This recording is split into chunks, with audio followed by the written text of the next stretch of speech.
Hey, what's up everybody? Good morning. Thanks for coming. Today I'm going to be talking about some React form stuff. I'm going to show you guys how to build a select input and hopefully all of the other inputs you'll ever need using React form. And I will put this example in the React form examples documentation so you guys can reference it later. So let me flip over to some code. Let me make this a little smaller so you guys can see. In fact, I'm going to put this over here so it doesn't get in the way. So what we're looking at here is just a little regular HTML form. We've got a little on submit. We'll click it, nothing will happen because we're preventing default. So let's bring in React form. We're going to bring in use form and use field from React form. And first thing we're going to do is create a new form instance. So we're going to call use form, and we're going to call it with an option of on submit, and it's just going to be a function that takes the values of the submission and console logs values. Sweet. That's all we're going to do for now on the form. We need to get the instance off of this form so that we can do some stuff with it. And instead of just using the instance variable, I'm going to destructure the things I need off of it. The first one is going to be the actual form component that we're going to use instead of this. So we're going to replace that right there. And it handles all the submission stuff for us, so we can open up our console and see we're submitting a blank object. We also want some meta.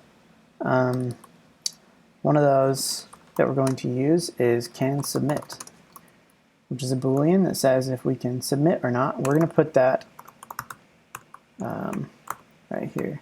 If we can't submit, we want to disable the button. We don't have any validation on this form yet, so we can submit it all the time. Now we're going to create a field. There's a couple of ways we could do this. We can just create a field right here in line, or we could put it inside of a component if we wanted to do like a favorite color field, and we could put it inside of this favorite color field that we build. But in this situation we want a select component, and that's what we're going to build today. So we're going to come up here, we're going to call this select field. Now as of today, right now, React form does not ship with any components out of the box, because the majority of the time people end up either writing their own or customizing out of the box components for form elements to the extent that you might as well just write your own. They're really not that bad to write, and I do consider React form kind of a more serious library for writing forms and not kind of it's like a little drop-in, although it can be used for that. You know, there's another example that I could show you in a little bit that just creates a reusable input form that's super fast to use. But we're going to make a select field component today, and it's going to accept a field property. In fact, just so we know we're proxying all the right props around from these fields, we're going to use the split form props utility that comes with React form. We're going to get all the props coming in on select field, and we're going to split them like this.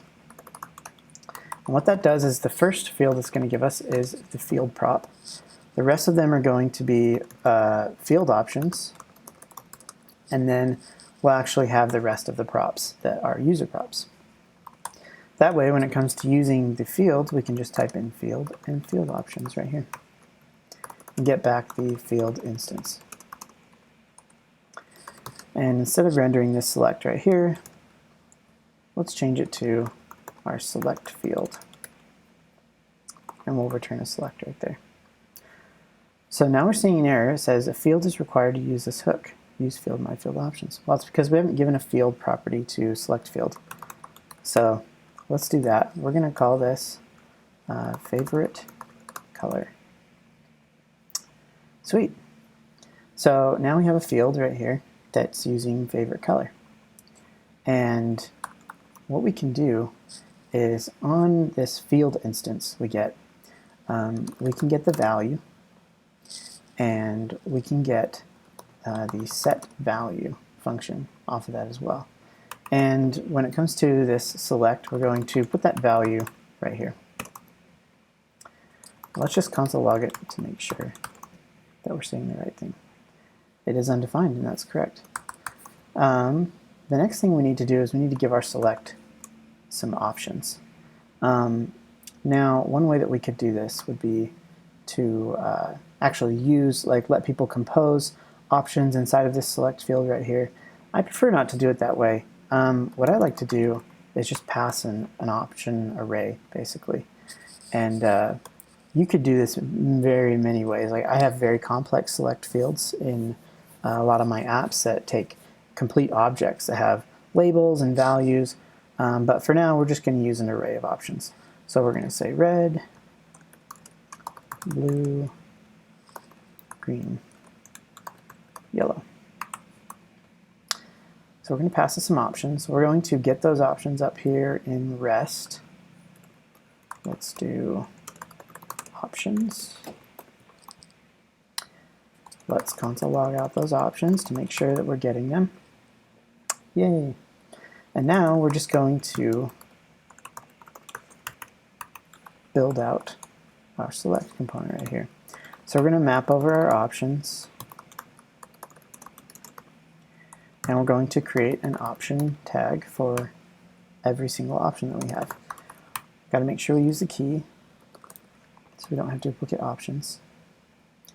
And then the value, we're just going to make option again. And then on change, when the select actually changes, we're just going to do handle select change. And we'll create this function up here. It's going to give us an event. We'll just log that event for now. So we do need to put some text inside of our option. We'll just make it the same text as the actual value. So now you can see we have our values up there. Let's add another option here just as a placeholder. So we'll say doesn't have a value, and we will disable it. Doesn't need a key, and we'll just leave it blank. And let's do this. Let's do value equals. Does value equal undefined work? It might be null. Oh, I think we need to do default value. No? I wonder how we can do that. Let's let me look up something really quick, because man, it's been a long time since I actually wrote a normal HTML select field. The value is blank.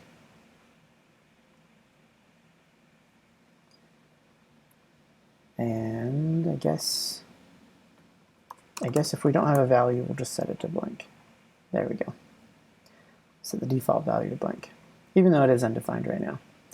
So now that we have our select box working, we're going to get errors because we are not persisting this event. e.persist. Then we can log it out. So when we change to blue, we'll get a little event here.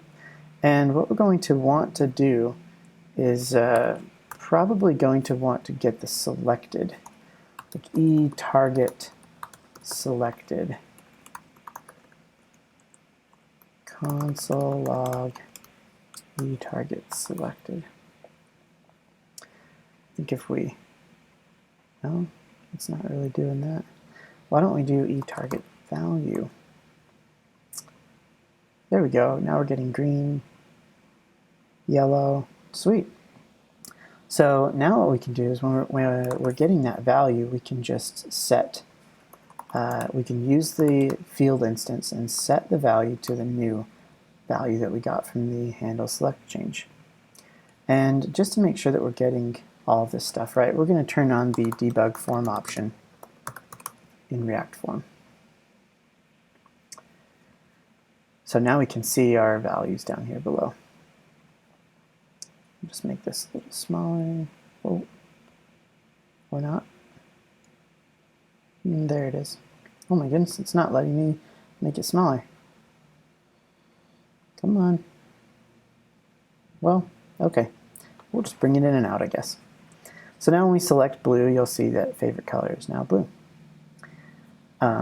That's fantastic. We already have a little select box that we can use here.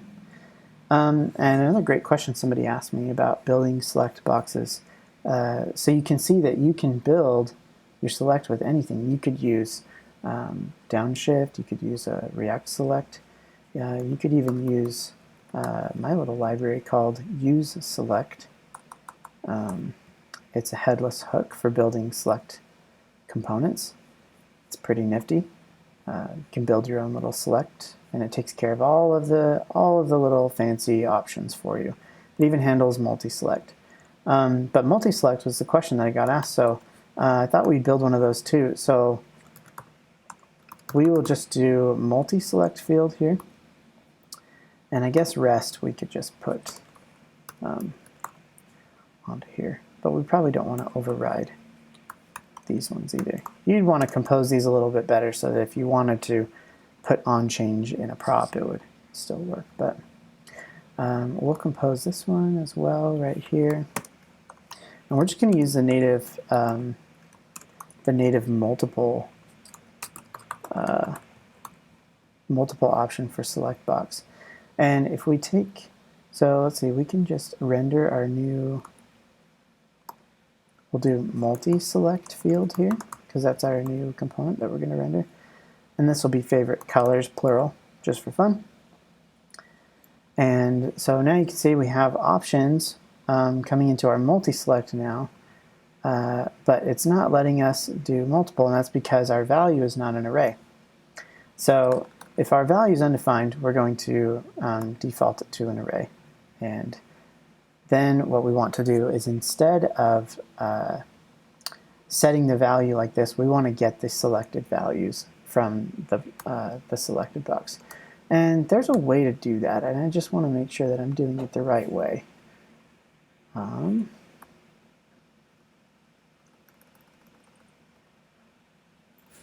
believe there's a selected property, option selected from select ref. So let's see if we can do it this way. We can take the event and get the target, and let's see, const selected, and then let's just console log out selected and see what we're getting. I believe you can filter over the, let's see what happens here. No, nothing's happening there. Select change, handle change. Yeah, I feel like I'm doing everything correctly here. Obviously not though. Let's do eTarget selected.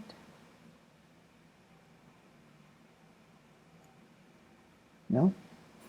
If you guys have any hints, you should let me know. Otherwise, I'm just going to keep trying this. Let's look it up. Let's see.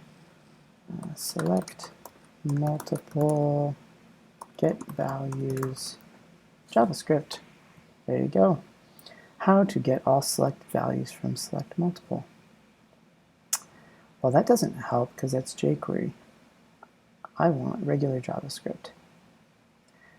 So select options, options selected. I see.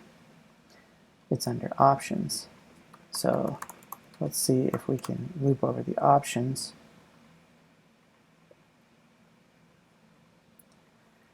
Console log e.target.options.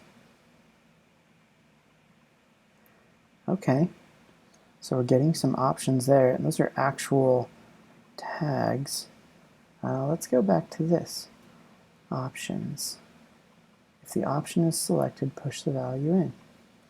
So I wonder if we could do array from options, and there we go. Now we're getting that option right there. So instead of setting value to this, we're going to set it to selected. And now when we click, yes, perfect. We should be getting those values. And if you hold Command, you can select multiple. If you hold Shift, you can select everything in between. Pretty common concept on desktop computers. So yeah, that's all it really takes to build fields. You have a value and you have a set value function. There's a lot more functions and meta properties on these on this field instance that you can do a lot of great things with. One of them that you're going to want to do for all of your fields is you're going to want to show validation. So validation is set by using the validate option in the field options. So we can actually just pass that as a prop, but we want to make sure that we're showing any validation information properly. So we can get validation information from the meta property on the field instance, and we can get, let's see, we can get error and is touched. And I think that's all we need that's really basic. And honestly, just for simplicity's sake, we're just going to return it inline right after the select. So we're going to say if is touched and error, then we're going to show a span. We'll do an M with the error string. Otherwise, don't show anything. And we'll add that down here to our multi-select as well.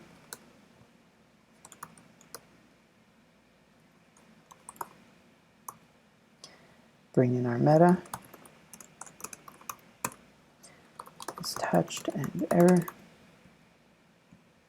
Okay, now these will properly validate, but we don't have any validate functions yet, so let's add something there. We'll validate the select field, and we're just going to take the value and say if there's no value, then we're going to return this is required. Otherwise, we're going to return false to tell React Form that there's no error. So let's reload, and if you see we try and submit, we'll get an error that says, oh, hey, this is required and we can't submit anymore. But if we turn it to red, it goes away. We can do the same thing here.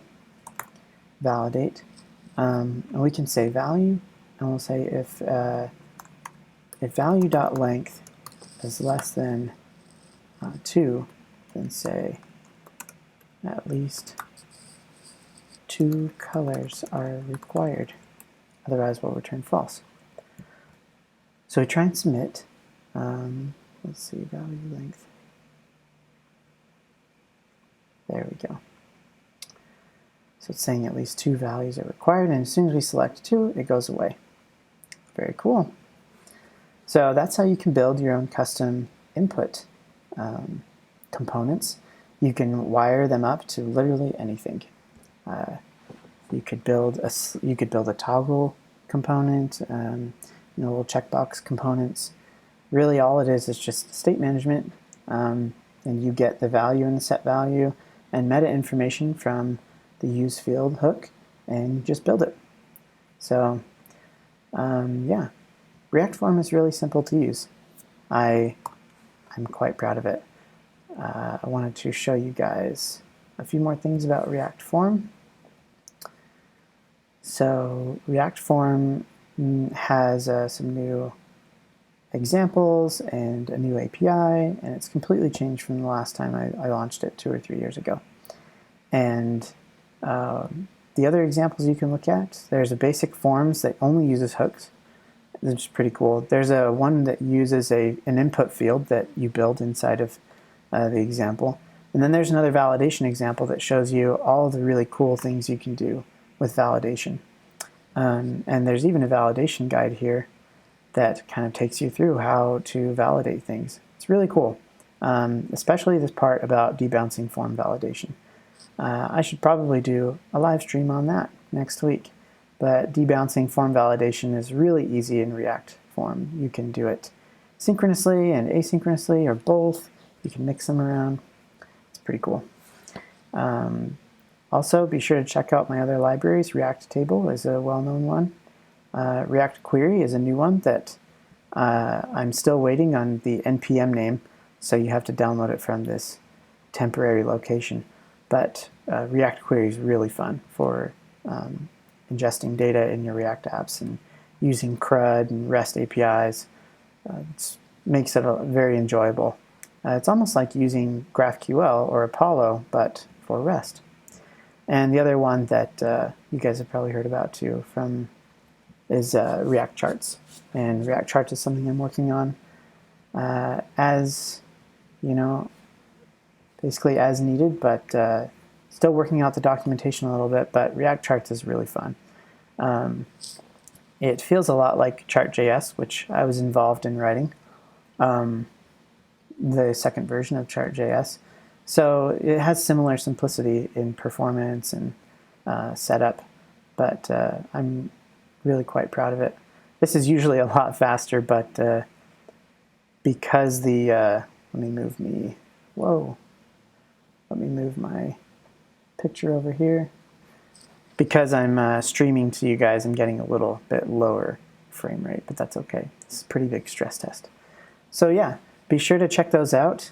And also, if you guys like this video and my open source libraries, make sure to become a patron.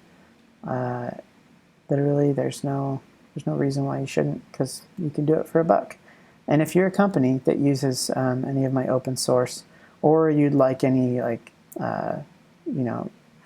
premium support or help or prioritization with anything in my open source libraries, you can always become a sponsor. It's pretty great. So an easy way to get done what you need done. Thanks for listening, you guys, and we'll catch you next time. See ya.